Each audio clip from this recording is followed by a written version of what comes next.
For decades, journalists have covered the United States in conflicts and wars. Each year, there are technological advancements that help journalists tell their stories, yet with every technological advancement, there is a change in censorship. In this video, we will explore the categories of analysis and questions on credibility and ethics, audience, technology, reception, and choices. One war that questioned Americans' transparency and ethics was the war in Vietnam. By the mid-1950s, television had established its place as the most important single form of entertainment. After the golden age of radio in World War II, television was owned by many Americans and was a main source of news. Credibility was questioned during the war when American soldiers burned down Vietnamese villages filled with elderly citizens and children. Outskirts of the village of Cam Nhi with elements of the 1st Battalion 9th Marines. And we were walking into this village when you can hear what happened. This is what the war in Vietnam is all about. The old and the very young. The Marines have burned this old couple's cottage because fire was coming from here. And now when you walk into the village, you see no young people at all. Fire was coming from light automatic weapons fire was coming from all of these villages. 150 homes were leveled in retaliation for a burst of gunfire. In Vietnam, like everywhere else in Asia, property, a home, is everything. A man lives with his family on ancestral land. His parents are buried nearby. Their spirit is part of his holding. If there were Viet Cong in the hamlets, they were long gone, alerted by the roar of the amphibious tractors and the heavy barrage of rocket fire laid down before the troops moved in. The women and the old men who remained will never forget that August afternoon.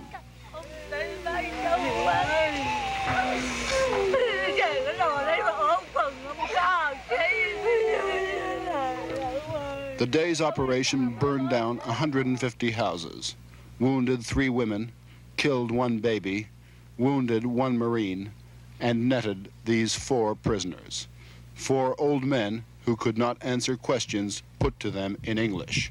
4 old men who had no idea what an ID card was.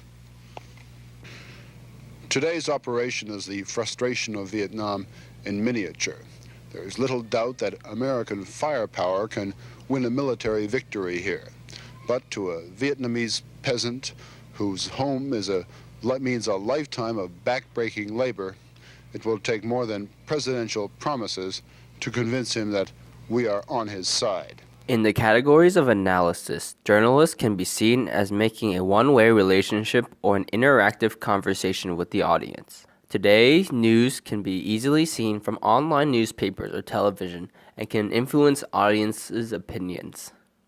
During the Vietnam War in late January 1968, the Northern Vietnamese launched the Tet Offensive and marked a major turning point in media's coverage of the war. Even though the United States repelled the attack, the media portrayed the battle poorly and focused on a few unfavorable combat actions such as the Battle of Hue or the Viet Cong's attack on the U.S. Embassy. The media missed the winning story of the big picture. As a result, the public, misled by the media, viewed the offensive as a triumph for the communists and quickly changed their opinions against the war. On February 27, 1968, during a CBS News special report, anchor Walter Cronkite did something that changed America's perspective of the Vietnam War. To say that we are closer to victory today is to believe, in the face of the evidence, the optimists who have been wrong in the past. To suggest we are on the edge of defeat is to yield to unreasonable pessimism. To say that we are mired in stalemate seems the only realistic, if unsatisfactory, conclusion.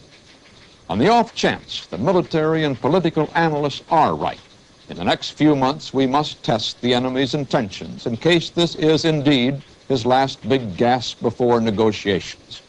But it is increasingly clear to this reporter that the only rational way out then will be to negotiate, not as victors, but as an honorable people who lived up to their pledge to defend democracy and did the best they could.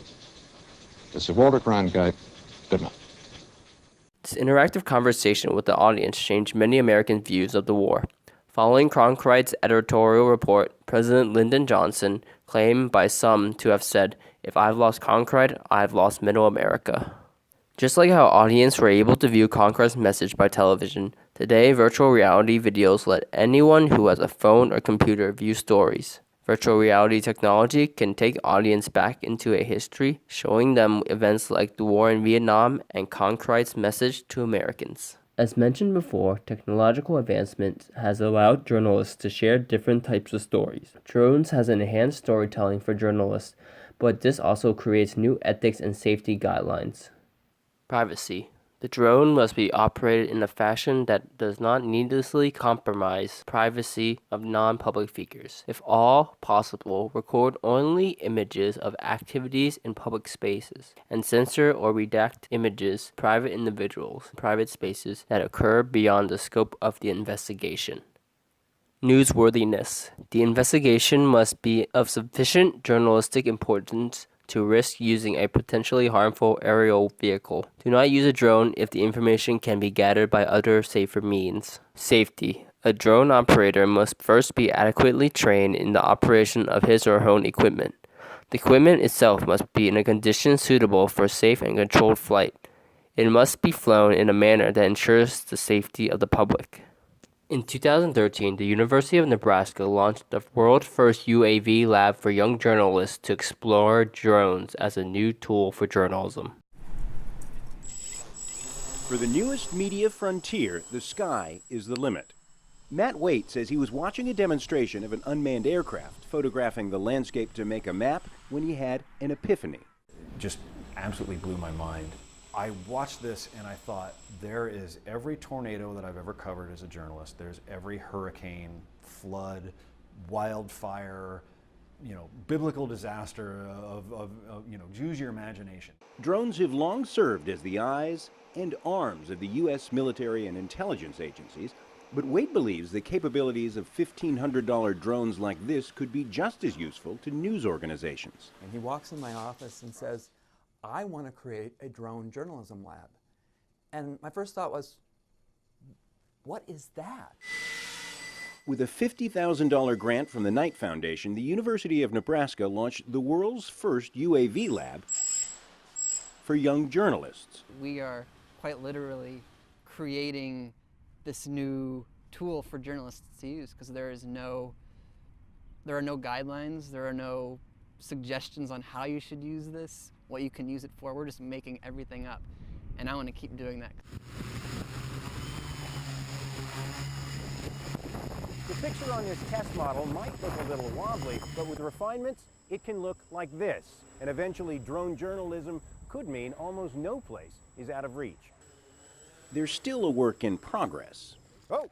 But a drone is already in use in Australia to cover cricket. Could airborne paparazzi and unmanned car chase coverage be next? The technology is so far ahead of the law, it has left many questions unanswered. Somebody says, well, if that thing flies over my house, I'm getting my shotgun out and I'm going to shoot it down. It's actually, as silly as it sounds, it's actually not clear whether or not they could do that. When we think about it, we are kind of writing the rule book. For now, commercial drones are still illegal in the U.S., but aviation authorities are crafting new laws that could have drones like this filling the skies by 2015. John Hendren, Al Jazeera, Lincoln, Nebraska. In class, we viewed journalists using drones in the streets of Iraq. Drones were able to capture and show audience a city ravaged by war. The video showed ethics and credibility by issuing a warning explaining that there is graphic content of dead bodies and the viewer discretion is advised. 360-degree video has also been used by journalists during the fight of Fallujah to allow viewers to experience the battle. With the evolution of journalism, we can view from past conflicts and wars how technology can be used to cover stories and show them to an audience. This new aspect of journalism can shape audiences' opinions. With new technological advancements in journalism comes new ethics and credibility guidelines.